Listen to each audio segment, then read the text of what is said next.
ನಮ್ಮ ಪಿತ್ರಾರ್ಜಿತ ಆಸ್ತಿ, ಬೇಕಾದ್ರೆ ದೂರು ಕೊಡಲಿ ಭೂ ಹಗರಣದ ಆರೋಪಕ್ಕೆ ಕೃಷ್ಣ ಬೈರೇಗೌಡ ಪ್ರತಿಕ್ರಿಯೆಯನ್ನ ಕೊಟ್ಟಿದ್ದಾರೆ. ಇದು ನಮ್ಮ ಪಿತ್ರಾರ್ಜಿತ ಆಸ್ತಿ, ಬೇಕಾದ್ರೆ ದೂರು ಕೊಡ್ಲಿ ಭೂ ಹಗರಣದ ಆರೋಪಕ್ಕೆ ಕೃಷ್ಣ ಬೈರೇಗೌಡ ಪ್ರತಿಕ್ರಿಯೆಯನ್ನ ಕೊಟ್ಟಿದ್ದಾರೆ. ಆ ಜಮೀನನ್ನ ನನ್ನ ಹೆಸರಿಗೆ ಗ್ರಾಂಟ್ ಮಾಡಿಸ್ಕೊಂಡಿಲ್ಲ, ಅದು ನನ್ನ ಪಿತ್ರಾರ್ಜಿತ ಆಸ್ತಿ. ಬಿಜೆಪಿಯವರು ಬೇಕಾದ್ರೆ ಲೋಕಾಯುಕ್ತಕ್ಕೆ ದೂರು ಕೊಡ್ಲಿ, ನಾನು ಉತ್ತರವನ್ನ ಕೊಡ್ತೇನೆ, ಇಲ್ಲದಿದ್ರೆ ಬೇರೆ ತನಿಖಾ ಸಂಸ್ಥೆಯಿಂದಲೂ ಕೂಡ ತನಿಖೆಯನ್ನ ಮಾಡಿಸ್ಲಿ, ಜಿಲ್ಲಾಧಿಕಾರಿಯಿಂದಲೂ ಸಹ ತನಿಖೆಯನ್ನ ಮಾಡಿಸ್ಲಿ ಅಂತ ಹೇಳಿ ಸಚಿವರು ಹೇಳಿಕೆಯನ್ನ ಕೊಡ್ತಾ ಇದ್ದಾರೆ.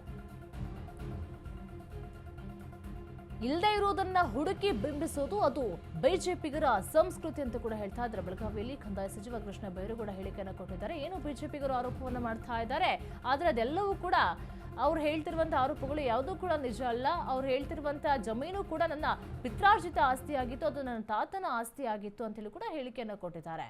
ಇದರಲ್ಲಿ ಬಿಜೆಪಿಯವರು ತೀವ್ರವಾಗಿ ಈ ರೀತಿಗೆ ಖಂಡನೆಯನ್ನ ಮಾಡ್ತಾ ಇದ್ರೆ ಅದರಲ್ಲಿ ಯಾವ ಸತ್ಯಾಂಶವೂ ಕೂಡ ಇಲ್ಲ, ಅದೆಲ್ಲವೂ ಕೂಡ ನನ್ನ ತಾತನ ಆಸ್ತಿ ಅಂತೇಳಿ ಕೂಡ ಹೇಳಿದ್ದಾರೆ. ಅವ್ರು ಬೇಕಾದ್ರೆ ಲೋಕಾಯುಕ್ತಕ್ಕೆ ದೂರು ಕೊಡ್ಲಿ ಅಥವಾ ಹೆಚ್ಚಿನ ಮಟ್ಟದಲ್ಲಿ ತನಿಖೆಯನ್ನು ಕೂಡ ನಡೆಸಲಿ, ಇದರಲ್ಲಿ ನನ್ನ ಯಾವ ತಪ್ಪು ಕೂಡ ಇಲ್ಲ. ಕೆರೆ ಜಾಗ ಆಗಿರ್ಬೋದು, ಸ್ಮಶಾನದ ಜಾಗ ಆಗಿರ್ಬೋದು, ಎಲ್ಲವೂ ನಮ್ಮ ತಾತನಿಂದ ಬಂದಿದ್ದು, ಪಿತ್ರಾರ್ಜಿತ ಆಸ್ತಿ ಅಂತ ಕೂಡ ಹೇಳಿಕೆಯನ್ನು ಕೊಡ್ತಾ ಇದ್ದಾರೆ. ಇಲ್ಲದಿದ್ರೆ ಬೇರೆ ಸಂಸ್ಥೆಯಿಂದ ತನಿಖೆಯಿಂದ ಕೂಡ ಮಾಡ್ಲಿ ಅಂತೇಳಿ ಕೂಡ ಹೇಳಿಕೆಯನ್ನು ಕೊಡ್ತಾ ಇದ್ದಾರೆ. ಜಿಲ್ಲಾಧಿಕಾರಿಯಿಂದಲೂ ಸಹ ತನಿಖೆಯಿಂದ ಮಾಡ್ಲಿ. ಕೃಷ್ಣ ಬೈರೇಗೌಡ ವಿರುದ್ಧ ಭೂ ಹಗರಣದ ಆರೋಪ ಈಗ ಕೇಳಿ ಬರ್ತಾ ಇದೆ.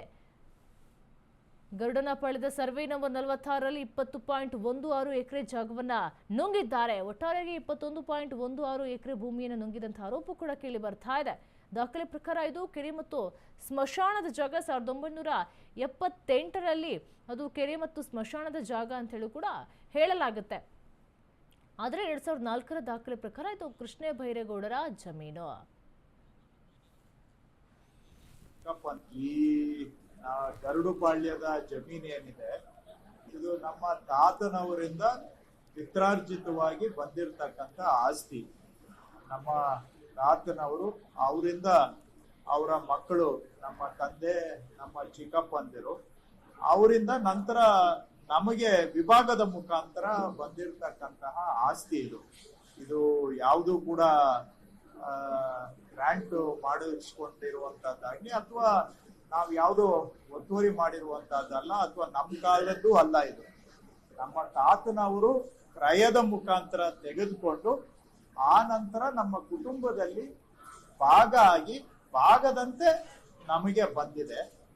ಹಿಂದೆ ಏನಾಗಿದೆ ಅನ್ನೋದು ಬೇಕಾದ್ರೆ ಯಾರಾದ್ರೂ ಚೆಕ್ ಮಾಡ್ಲಿ.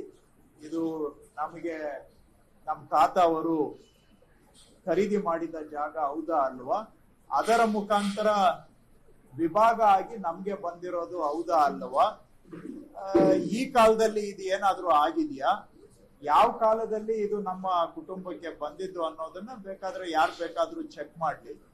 ಅವರಿಗೆ ಸರ್ಕಾರ ನಾನು ಮಂತ್ರಿ ಆಗಿದ್ದೀನಿ, ಅಧಿಕಾರ ನಾವು ಉಪಯೋಗಿಸ್ಕೊಳ್ತೀವಿ ಅನ್ನುವಂತ ಅನುಮಾನ ಏನಾದ್ರೂ ಇದ್ರೆ ಬೇಕಾದ್ರೆ ಲೋಕಾಯುಕ್ತ ಕಡೆಯಿಂದಾನು ಅವರು ತನಿಖೆ ಮಾಡ್ಲಿ.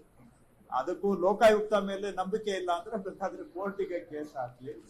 ಸೊ ಎಲ್ಲದಕ್ಕೂ ನಾವು ತಯಾರಿದೆ. ಈ ಗರುಡುಪಾಳ್ಯದ